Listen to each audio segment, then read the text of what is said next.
Salut à tous, c'est Nico pour la chaîne Wondershare Filmora France, j'espère que vous allez bien. Nouvelle vidéo astuce de montage sur Filmora 12, mais aujourd'hui avec une petite approche un petit peu différente. On va faire en fait une vidéo sur des astuces qui sont très rapides pour remplacer certaines opérations de montage qui sont soit trop longues, soit trop répétitives que l'on peut avoir sur Filmora 12. Donc en fait une vidéo un peu, ne faites plus ça, faites ça à la place. Allez, je vous montre donc 8 astuces pour gagner du temps sur Filmora.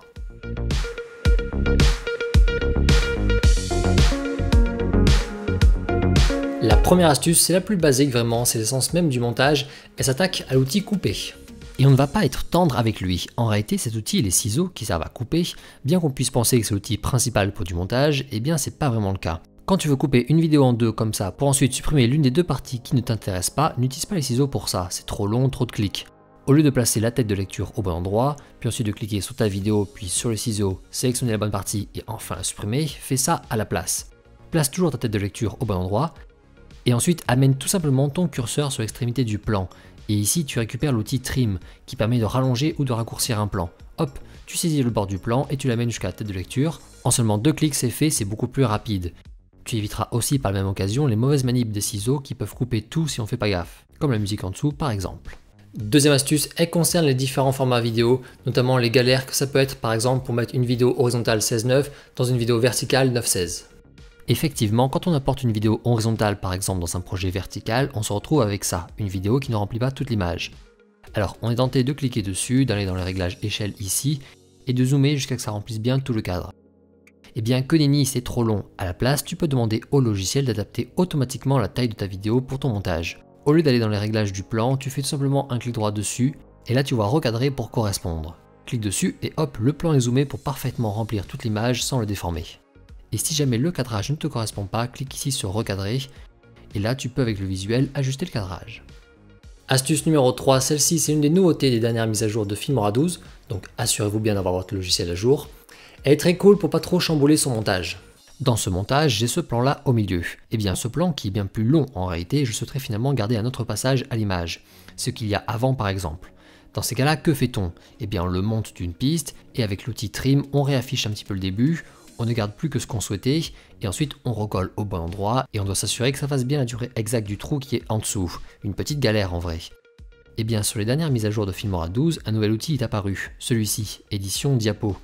Avec lui tu vas pouvoir afficher un autre passage de ton plan sans devoir y toucher dans la timeline. Il va sagement rester en place. En sélectionnant notre plan, on clique dessus et hop, on a cette nouvelle petite fenêtre. Ici l'encadré blanc définit en fait le passage de notre plan dans la timeline. Eh bien, on n'a plus qu'à déplacer le plan comme ça avec la souris pour placer dans l'encadré blanc le passage voulu. On fait OK et hop, le plan ici affiche maintenant l'extrait qu'on souhaitait. Allez, astuce suivante, la quatrième, elle concerne la gestion de la vitesse d'une vidéo dans la timeline. Par moment, on touche à la vitesse d'une vidéo pour une raison précise. Il faut qu'un passage clé de notre plan rentre entièrement dans un laps de temps défini par notre montage. Dans cet exemple, j'aimerais qu'on voit tout le mouvement de ce plan drone, donc tout ce plan-là, dans ce laps de temps ici. Il faut donc que je l'accélère. On sélectionne alors notre plan et on va dans vitesse, et là il faut que je trouve tout seul la bonne vitesse pour que ça rentre nickel dans l'espace imposé, une petite galère. Et bien si cela vous arrive, ne vous embêtez plus à faire ça. Directement via la timeline, sélectionnez l'extrémité du plan en maintenant également la touche CTRL. Et là vous allez pouvoir raccourcir la durée du plan, non pas en coupant par la fin, mais en accélérant la vidéo de manière générale. Et ainsi il nous suffit d'amener l'extrémité du plan là où il doit se finir, et hop c'est tout bon, le plan a été accéléré et il dure le temps souhaité. Cinquième et sixième astuce, on va les enchaîner en même temps ces deux-là parce qu'elles sont assez proches. Ça va vous faire gagner beaucoup de temps en fait quand vous utilisez très régulièrement les mêmes éléments. Alors celle-là, la cinquième astuce, qu'est-ce que j'ai mis du temps avant de l'appliquer? Et croyez-moi, ça me gonflait à force. Il y a des éléments, que ce soit des titres, des effets, des transitions, peu importe, qu'on utilise très souvent. Par exemple ce fameux titre défaut title dès lors qu'on veut créer un texte normal.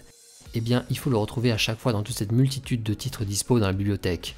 Bon, ça suffit, arrêtons de le chercher à chaque fois, on va faire autrement. Retrouvez-le une bonne et toute dernière fois, et là, hop, appuyez ici sur cette petite étoile. Le voilà maintenant dans les favoris, juste ici à gauche.